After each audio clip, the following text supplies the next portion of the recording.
الو حاجی جونو حمله کردن. باش آنا اومدو.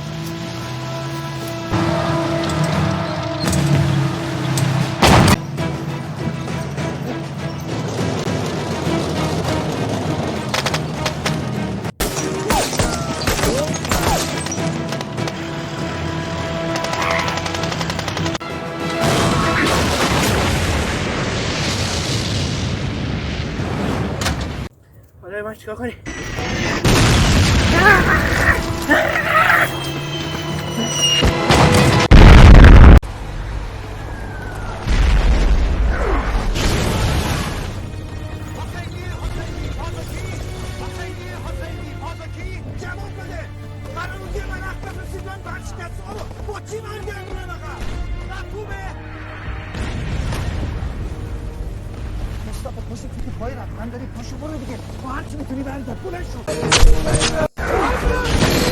اگه ما قراره گندمو خم بکنم، ما برای پدر مادرم خم میکنم.